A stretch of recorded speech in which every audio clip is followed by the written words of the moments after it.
উল্টো রথযাত্রায় সবাইকে শুভেচ্ছা জানাই। আজকের আমি যেতে চলেছি পৃথিবীর দ্বিতীয় সর্ববৃহৎ রথযাত্রায় মাহেশে।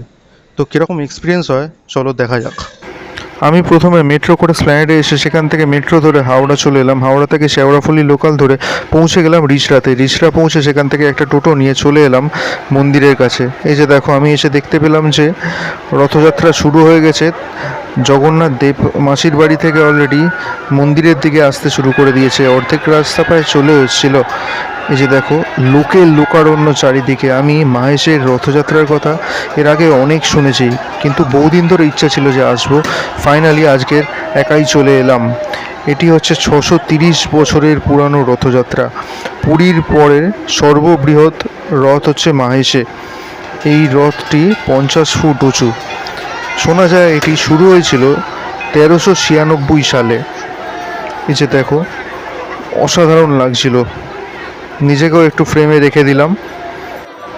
আমিও ভিড় ঠেলে রথের সাথে সাথে এগোতে থাকলাম। দেখতেই পাচ্ছ কত লোক চারিদিকে। এই ধরনের অ্যাম্বিয়েন্সটা রথে আমি প্রথমবার পেলাম সত্যি বলতে।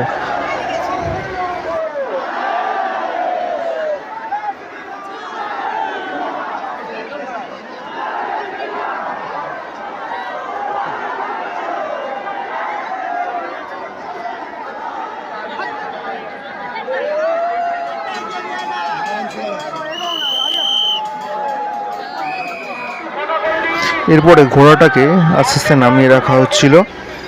এই যে দেখো, এরমভাবে এখানে বলরাম দেবকে নামানো হচ্ছিল। আসলে অনেকটা ভারী ছিল, আর যেহেতু রথটা অনেকটা উঁচু, তাই নামিয়ে এইভাবে মন্দিরের দিকে নিয়ে যাওয়া হচ্ছিল। তারপর পালা এলো জগন্নাথ দেবের। দেখো, যত সন্ধে বাড়ছিল লোকের সংখ্যা আরও অনেক গুণ বেড়ে গিয়েছিল। এইভাবে জগন্নাথ দেবকে এবার নামানো হচ্ছে। দেখো তোমরা, লাল কাপড় দিয়ে বেঁধে দড়ি দিয়ে আস্তে আস্তে নামানো হচ্ছিল। এটা নামাতে অনেকটা সময় লেগে গেছিলো, প্রায় 2 ঘন্টা মতো সময় লেগেছিল। দেখো জাস্ট কি দারুণ লাগছিল। এরপর জগন্নাথ দেবকে মন্দিরের দিকে নিয়ে যাওয়া হচ্ছিল।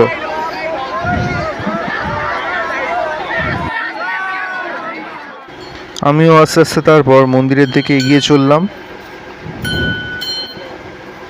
এরপর মন্দিরে ঢুকে আমি কিছুটা ঘুরে দেখলাম। তারপর এখানে জগন্নাথ দেবকে রাখা হয়েছিল। কিছুক্ষণ পর ফাইনালি জগন্নাথ দেবের দেখা পেয়ে মনটা ভরে গেল। আজকের মাহেশে আসা সার্থক হলো। তারপর মন্দির থেকে বেরিয়ে মাহেশের মেলাটায় ঢুকলাম। এই মেলাটাও বিশাল বড় মেলা, প্রচুর রকমের খেলাধুলার জিনিস ছিল। তাও তো ফাইনালি মেলা দেখে বাড়ির দিকে রওনা।